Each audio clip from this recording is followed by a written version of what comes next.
మనలో చాలామందికి ఒక బిడ్డ కోసం ప్లాన్ చేసుకోవడమనేది ఎంతో సంతోషకరమైన, భావోద్వేగమైన ప్రయాణం. కానీ ఈ ప్రయాణంలో మరో ముఖ్యమైన కోణముంది. అదే ఆర్థిక ప్రణాళిక.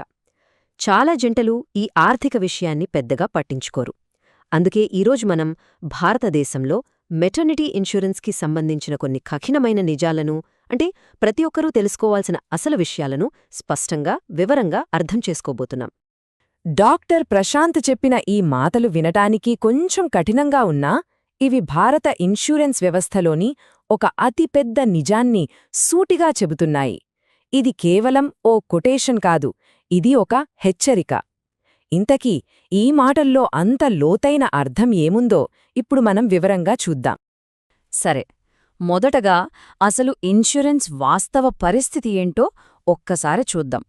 ఎందుకంటే చాలామందికి సరిగ్గా ఇక్కడే అసలు విషయం తెలియదు.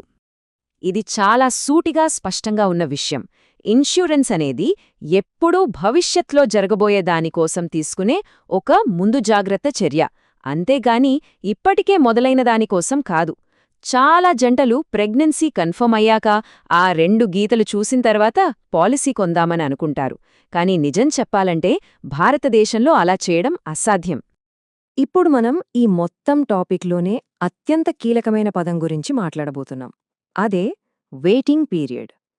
మెటర్నిటీ ఇన్సూరెన్స్ తీసుకోవాలనుకునే ప్రతి ఒక్కరూ దీని గురించి ఖచ్చితంగా అర్థం చేసుకోవాలి.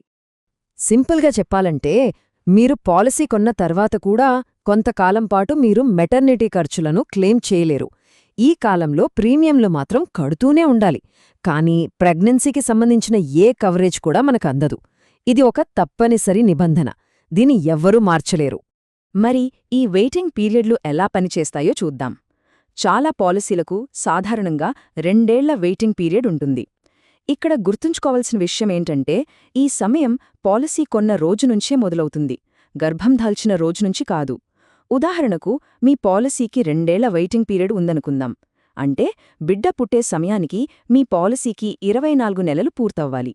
ఒకవేళ 22వ నెలలోనే డెలివరీ అయితే క్లెయిమ్ తిరస్కరించబడుతుంది.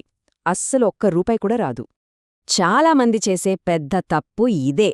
ఈ పొరపాటు వల్ల కలిగే నష్టాన్ని అస్సలు తక్కువ అంచనా వేయొద్దు. ఎందుకంటే ముందుగా ప్లాన్ చేసుకోకపోతే డెలివరీకి అయ్యే లక్షల ఖర్చులన్నీ సొంత జేబు నుంచే పెట్టుకోవాల్సి వస్తుంది. ఇది మన సేవింగ్స్ను కరిగించడమే కాకుండా తీవ్రమైన ఆర్థిక ఒత్తిడికి కూడా గురిచేస్తుంది.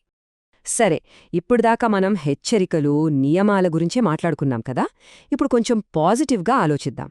వెయిటింగ్ పీరియడ్ పూర్తయ్యాక ఒక మంచి పాలసీలో ఏమేమి కవర్ అవుతాయో తెలుసుకుందాం.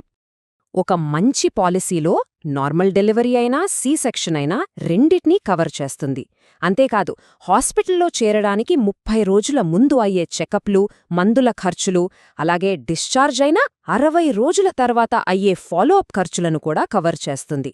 అన్నిటికన్నా ముఖ్యంగా పుట్టినప్పట్నుండి 90 రోజుల వరకు, అంటే దాదాపు 3 నెలల వరకు బిడ్డకు అయ్యే అత్యవసర వైద్య ఖర్చులను కూడా కవర్ చేస్తుంది. ఇది చాలా ముఖ్యం. అయితే ఇక్కడే ఇంకో ట్విస్ట్ ఉంది.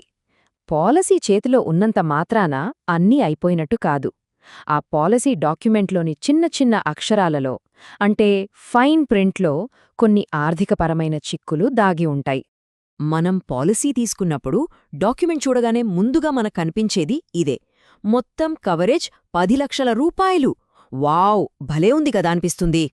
కానీ అసలు విషయం ఇక్కడే ఉంది. ఆ 10 లక్షల మొత్తం కవరేజ్లో ప్రసూతి కోసం కేవలం 50,000 రూపాయల పరిమితి, అంటే సబ్లిమిట్ మాత్రమే ఉండవచ్చు. దీనర్థమేంటంటే, ఒకవేళ హాస్పిటల్ బిల్లు 90,000 రూపాయలు అయితే ఇన్సూరెన్స్ కంపెనీ కేవలం ఆ 50,000 మాత్రమే ఇస్తుంది. మిగిలిన 40,000 మనమే కట్టుకోవాలి. దీన్నే సబ్లిమిట్ అంటారు.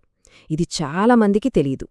ఈ టేబుల్ చూస్తే కొన్ని విషయాలు స్పష్టంగా అర్థమవుతాయి.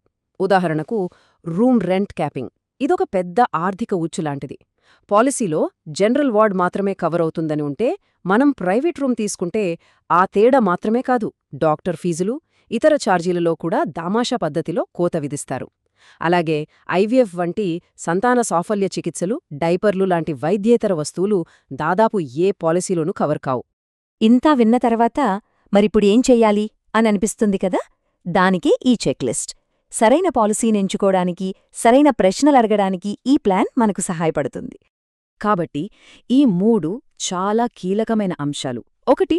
త్వరలో గర్భం దాల్చాలనుకుంటే 4 ఏళ్ల వెయిటింగ్ పీరియడ్ ఉన్న పాలసీ అస్సలు పనికిరాదు. 2. మనముండే నగరంలోని హాస్పిటల్ ఖర్చులకు సరిపోయేలా సి సెక్షన్ సబ్లిమిట్ ఉండాలి. లేదంటే చేతి నుండే ఎక్కువ డబ్బు పెట్టాల్సొస్తుంది. 3. అన్నిటికన్నా ముఖ్యంగా పుట్టిన వెంటనే బిడ్డకు ఎన్ఐసియు లాంటి అత్యవసర చికిత్స అవసరమైతే అది కవర్ అయ్యేలా చూసుకోవాలి. ఇది మనకు ఎంతో మనశ్శాంతినిస్తుంది. ఈ ప్రశ్న మనం ఇప్పటిదాకా చర్చించుకున్నదానికి ఒక ముగింపులాంటిది. ఒక కుటుంబాన్ని ప్రారంభించటానికి సిద్ధమయ్యే ముందు మన ఆర్థిక ప్రణాళిక ఎంత పటిష్టంగా ఉంది అనే ప్రశ్న వేసుకోవాలి. దీని గురించి ఆలోచించి ఒక సరైన ప్లాన్ చేసుకోవడమే మనం మన బిడ్డకి ఇవ్వగల మొదటి ఆర్థిక భద్రత.